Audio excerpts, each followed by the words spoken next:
Assalamualaikum warahmatullahi wabarakatuh. Bismillahirrahmanirrahim. Ashhadu an la ilaha illallah wa ashhadu anna Muhammadar Rasulullah. Allahumma salli ala sayyidina Muhammad wa ala ali sayyidina Muhammad. Rabbi syrah li sadri wa yassir li amri wahlul 'uqdatam min lisani yafqahu qawli. Amin. Bismillahirrahmanirrahim. Salam hormatku, salam santunku buat para sahabat-sahabatku tercinta dimanapun kalian berada, baik yang ada di dalam dan yang ada di luar negeri. Semoga kita semua senantiasa diberikan rahmat oleh Allah Subhanahu wa ta'ala, sehingga kita bisa selalu kembali dan kembali kepada Allah, selalu roji'un dan roji'un di segala aktivitas kita kepada Allah Subhanahu wa ta'ala. Amin ya rabbal alamin. Sebelum kita mulai kajian di sore ini, maka tak lupa kita membaca sholawat dolimin daf'ul balak bersama. Bismillahirrahmanirrahim. Allahumma salli ala sayyidina Muhammad wa asghil zalimin bizzalimin. Allahumma salli ala sayyidina Muhammad wa asghilil zalimin bizzalimin wa akhrijna min bainihim salimin wa ala alihi wa sahbihi ajma'in. Alhamdulillahi rabbil alamin. Di sore yang indah ini, kajian kita kali ini adalah bekal-bekal menjadi kekasih Allah. Mari simak video ini atau mari kita dengarkan bersama.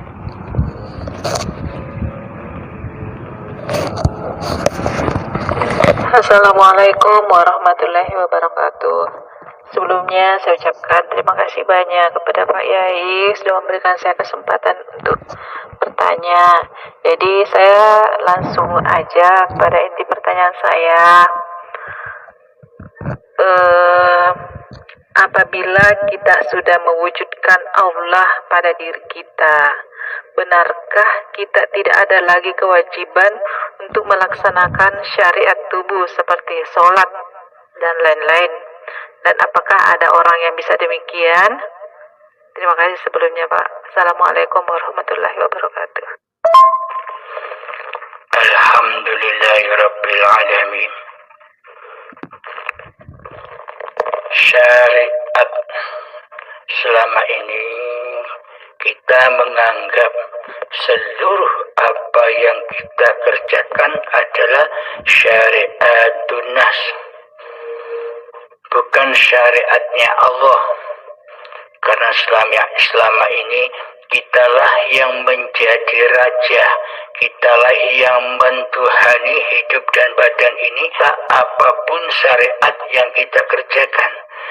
Karena itulah selama manusia belum mengenal Allah sebagai Tuhan yang mentuhani diri manusianya, maka selamanya manusia tidak akan rela dan ridho bila syariat-syariat yang dikerjakan itu adalah sesungguhnya syariatnya Allah, syariatnya hidup.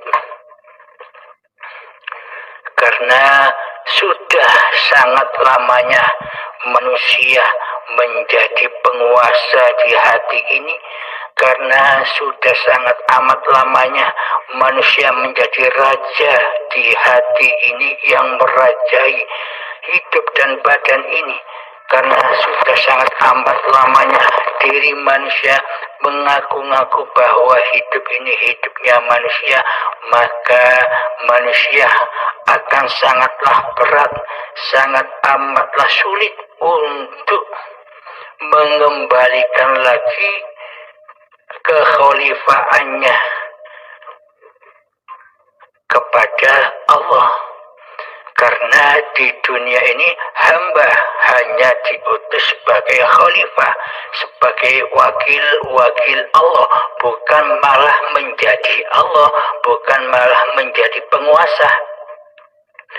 Selama ini tampilan kita, posisi kita selama ini di hati kita kan seolah-olah kita yang jadi Tuhan, seolah-olah kita yang jadi Allah, tapi kita tidak terasa, tapi kita tidak menyadarinya. Mari kita buktikan secara nyata. Contoh, selama ini kita menggaibkan Allah di hati kita. Selama ini kita mentiadakan Allah di hati kita. Apakah itu yang dikatakan bertuhan? Sedangkan yang wujud, yang nyata, yang berkuasa atas hati kita selama ini adalah hawa nafsu kita sendiri, nama kita sendiri sebagai nama hidup yang merajai badan ini. Apakah ini yang disebut bertuhan? Bila yang wujud di hati kita selama ini wujud diri manusia kita, berarti yang wujud inilah yang selama ini kita dewa-dewakan, kita mulia-muliakan, kita Tuhan-Tuhankan di hati kita selama ini. Otomatis seluruh perbuatan, otomatis seluruh ibadah, otomatis seluruh sholat yang kita kerjakan larinya, pulangnya, kembalinya adalah kepada alam yang fana, kepada alam kehancuran, kepada diri manusianya yang merasa bisa, yang merasa berkuasa untuk melakukan seluruh syariat-syariat yang telah kita kerjakan selama ini. Tiada urusan babakan Allah, tiada urusan babakan ketuhanan. Karena Allah kita sangka selama ini gaib, karena Allah kita sangka selama ini tiada, maka yang mengurus seluruh ibadah itu kan bukan Allah. Karena selama ini kita tak menyembah Allah, tak pernah menyembah Allah. Jangankan menyembah, mengingat Allah saja selama ini kita tidak pernah sedetik pun. Maka dari itu, bagaimana sih bila Allah nyata di dalam diri kita, menyatakan Allah di dalam seluruh pergerakan syariat-syariat yang kita kerjakan, untuk menyatakan bahwa Allah ini sebagai Tuhan yang mentuhani diri manusia kita, maka selayaknya Allah kita wujudkan keberadaannya di hati kita. Bukan seperti selama ini kita mentiadakan Allah, kita menggaibkan Allah sebagai Tuhan. Mana mungkin Allah menjadi Tuhan di hati, sedangkan Allah gaib dan tiada di hati. Logika kan? Masuk akal bukan? Nah, sementara selama ini kitalah yang menjadi Tuhan, kitalah yang menjadi penguasa, kitalah yang menjadi raja, tapi kita tidak menyadarinya selama ini. Lalu bagaimana caranya kita menyatakan, menetapkan bahwa Allah itu wujud, bahwa Allah itu hidup? Maka tetapkanlah hakikat diri sejati manusia kembali kepada hakikatnya. Apa sih hakikat diri sejati manusia itu? Bersifat adam, bersifat mati, bersifat jahlun, bodoh.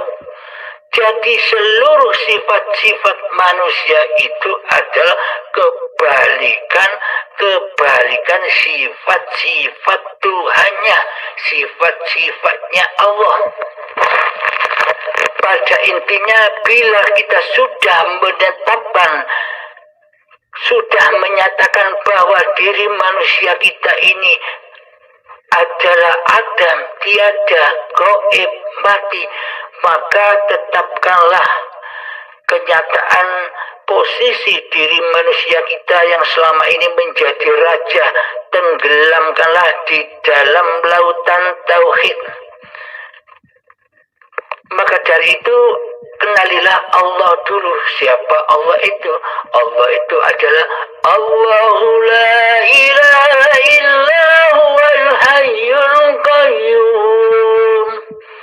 Allah tiada ilah, tiada Tuhan yang berhak disembah kecuali Dialah yang hidup kekal, lagi terus menerus menghidupi seluruh apapun yang diciptakannya. Jadi nyatakanlah bahwa hidup yang selama ini kita akui sebagai hidup kita itu loh Allah. Maka lepaskanlah pengakuan diri kita tentang hidupnya Allah ini. Lepaskanlah bahwa hidup ini tak ikut punya. Sejatinya manusia kita ini mati. Dan tubuh ini sejatinya bukan tubuh kita. Inilah tubuhnya zat yang bernama Allah itu, milik Allah. Jadi lepaskanlah hidup dan badan ini, bahwa sejatinya hidup dan badan ini bukan milik manusia, akan tetapi miliknya Allah. Diciptakanlah badan-badan ini di dunia hanya untuk menjadi wakil Allah, menjadi khalifatullah. Maka dari itu di dalamnya jangan mengaku-ngaku bahwa diri manusia kita lah yang hidup. Bila kita mengaku-aku di dalam hati kita bahwa hidup ini hidup manusianya, berarti kan kita tidak amanah kepada Allah bahwa hidup ini Allah. Loh, kok kita akui sebagai hidup manusia kita? Ketika hidup ini kita akui sebagai hidup manusia kita, maka otomatis Allah yang punya hidup ini kita buang, kita hempaskan, kita adamkan, kita goibkan di hati kita selama ini. Karena sesungguhnya hakikat sifat hawa nafsu diri manusia ini inginnya selalu ingin menjadi Tuhan, menjadi penguasa, menjadi Allah, tapi tidak disadarinya. Karena hawa nafsu itu sangatlah membelenggu, menghijab begitu hebatnya, sehingga manusia tidak menyadarinya bahwa kelakuan hawa nafsu, bahwa kelakuan diri kita selama ini seperti Allah yang menguasai jagat alam ini, yang menguasai hidup dan badan ini. Benar tidak? Monggo kita koreksi di dalam hati kita yang terdalam. Maka dari itu ketika kita sudah mempersembahkan kembali bahwa hidup ini Allah, badan ini milik Allah, maka kembalilah kita ke alam ketiadaan. Dulu sebelum kita lahir kita ada di alam ketiadaan, alam kegoiban, alam tidak nyata. Kemudian kita terlahir sebagai terlahir dan disuruh beramanah menjadi Abdullah. Wa ma khalaqtul jinna wal insa illa liya'budun, hanya untuk mengabdi di dalam hidup dan badan ini, ciptaan Allah ini, badan ini diutus mengemban amanah agar jangan mengaku-ngakui bahwa hidup dan badan ini bukan milik manusianya. Ternyata manusia selama ini ingkar kepada Allah, mensekutukan Allah. Di saat detik-detik akhir balik mulailah manusia mengkotori singgahsananya Allah menjadi singgahsananya manusianya. Maka dari itu, dari suci kembali kepada suci. Maksudnya suci bagaimana? Suci dari kewujudan diri manusianya, suci dari kehidupan diri manusianya, suci dari kepemilikan diri manusianya saat bayi. Karena manusia kita belum ada, belum wujud, masih gaib. Maka dari itu, kenapa bayi itu kok dikatakan suci? Sedangkan bayi itu tidak pernah sholat, tidak pernah puasa, tidak pernah beribadah secara badaniah, secara syariat seperti yang kita kerjakan selama ini. Kenapa bayi itu kok lebih suci daripada orang-orang yang merasa dirinya bisa beribadah ribuan tahun, beribadah sebanyak mungkin, ilmunya tinggi, beramal sebanyak-banyaknya, akan tetapi nilai mereka di sisi Allah kalah dengan bayi yang suci. Bayi tidak pernah apa-apa, tidak pernah ambil wudhu, tidak pernah ngaji, bisanya owe. Akan tetapi disebut suci di sisi Allah. Karena apa? Maksudnya karena di dalam bayi manusianya kan tidak ada, gaib, fana, belum ada. Maka dari itu, bila kita ingin kembali suci di dalam hati kita ini, jangan wujudkan diri manusianya yang menjadi Tuhan, mentuhani hidup dan badan ini. Wujudkanlah Allah yang maha suci, bahwa hidup ini Allah yang berkuasa, yang mengutus, yang memerintahkan, yang memperjalankan apa-apa pergerakan yang dilakukan oleh badan-badan ini. Pertanyaannya, bila kita sudah bisa menyatakan Allah di hati ini, apakah syariat-syariat yang seperti selama ini kita kerjakan apa masih berlaku? Nah, jawabannya begini. Jika kita masih merasa menyatakan bahwa Allah lah yang wujud di hati kita, bahwa hidup inilah Allah, jika masih merasa, berarti kan belum Allahnya yang wujud, belum Allahnya yang hidup. Akan tetapi rasa diri manusia kita hanya merasakan. Bila diri manusia kita sudah gaib, sudah fana, sudah hancur, mana mungkin diri manusia kita bisa merasakan, mewujudkan Allah dan menghidupkan hayatullah. Berarti yang jadi Tuhan masih diri kita. Bila kita masih merasakan, bila hati kita, bila diri kita sudah tidak merasa wujud lagi, bila diri kita sudah tidak merasa hidup lagi, lah mana mungkin kita bisa bersyariat yang seperti selama ini kita kerjakan. Sedangkan kita tak punya hidup, kita tak punya wujud. Nah, maka dari itu, ketika Allah sudah nyata kehidupannya, kewujudannya di hati kita, maka seluruh syariat-syariat yang dikerjakan oleh badan ini sudah bukan kekuasaan manusianya, karena syariat-syariat yang terjadi di dalamnya bukan bukan syariat manusia lagi, yakni syariatullah, yakni af'alullah.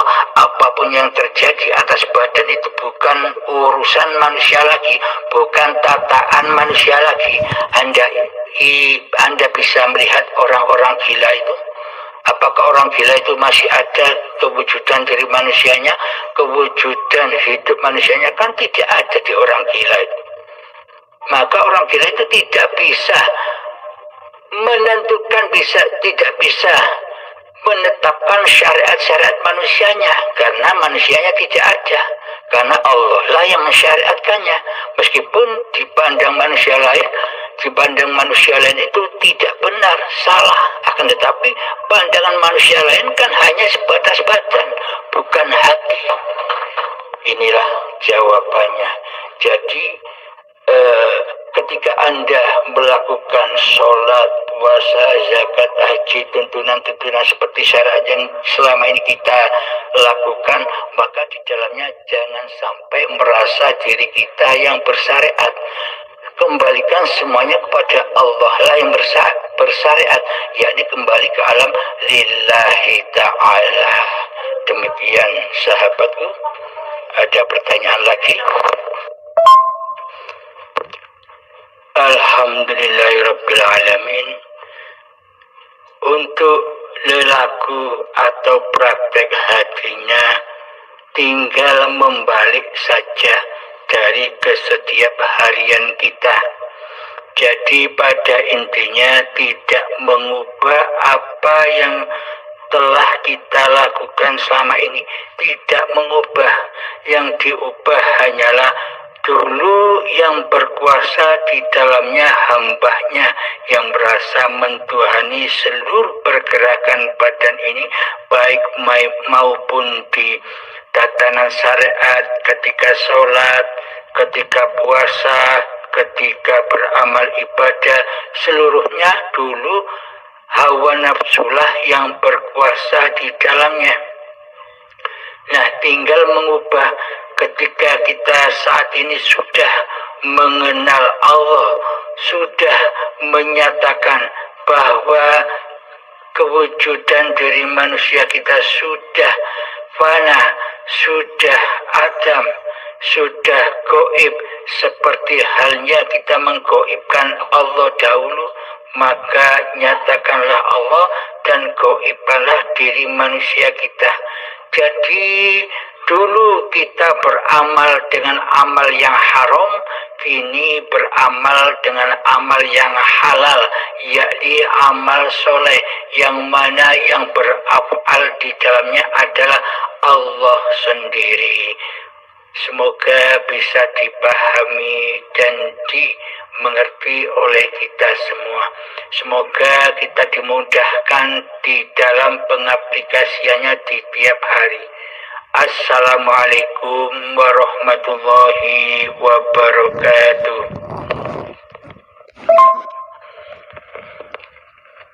Alhamdulillahirabbil alamin.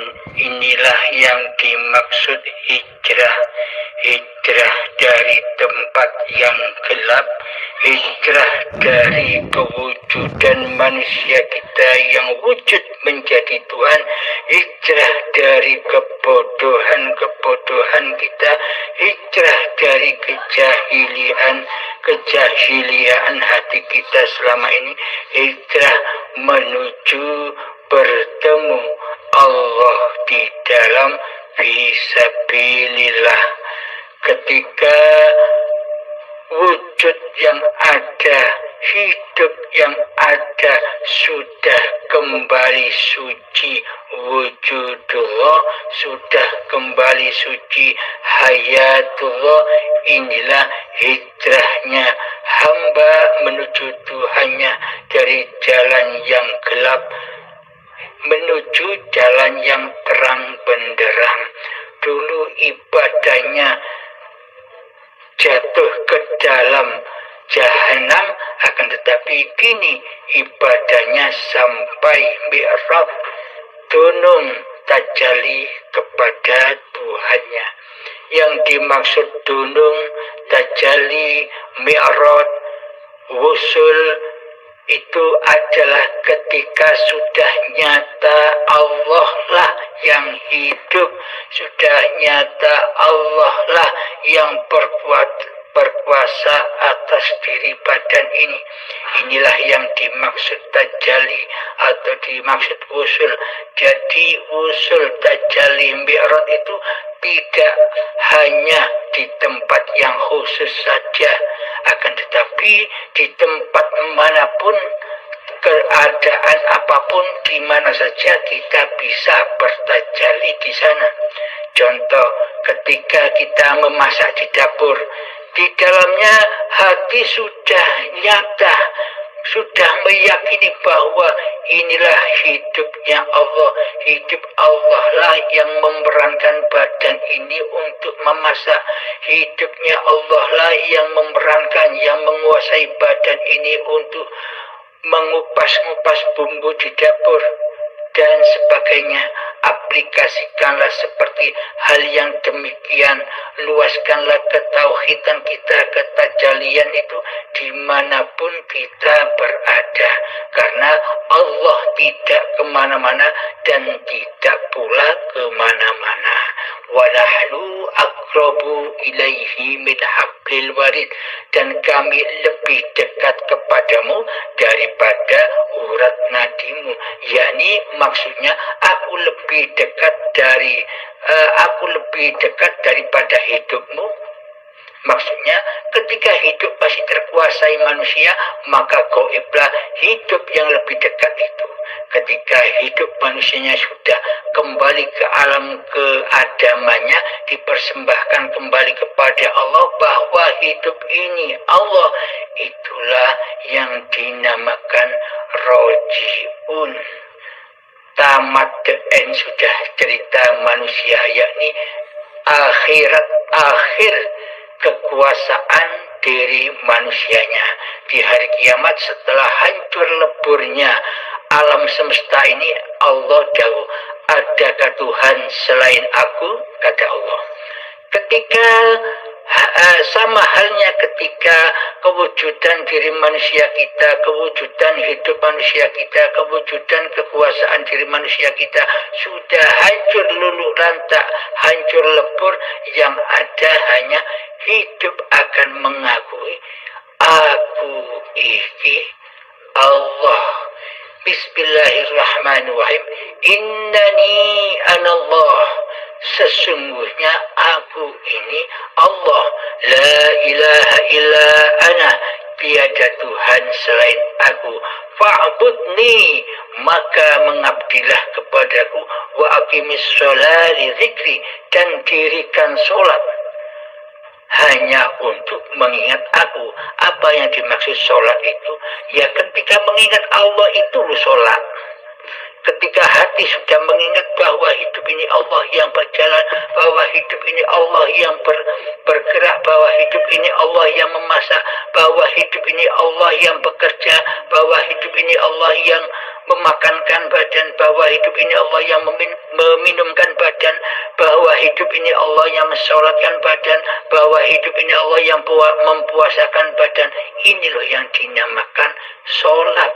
Yakni selalu ingat bahwa hidup ini Allah yang memerankan, yang mempergerakkan badan-badan ini. Inilah yang dimaksud wakil-wakil Allah. Inilah yang dimaksud khalifatullah. Inilah yang dimaksud wali-wali Allah. Karena hakikatnya seluruh manusia itu adalah wali-walinya Allah, akan tetapi sangat amat langkah manusia yang hendak pemahaman bahwa dirinya adalah seorang waliullah. Hidup yang dihidupi oleh Allah, bukan hidup sendiri. Demikian para sahabat. Assalamualaikum warahmatullahi wabarakatuh.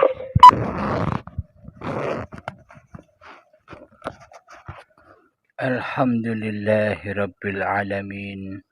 Semoga kita semua senantiasa diberi kepahaman oleh Allah Subhanahu wa taala. Amin ya rabbal alamin. Rabbana atina fid dunya hasanah wa fil akhirati hasanah wa qina adzabannar. Wa sallallahu ala sayyidina Muhammad wa ala alihi wa sahbihi wa sallam. Walhamdulillahi rabbil alamin. Akhir kalam. Assalamualaikum warahmatullahi wabarakatuh.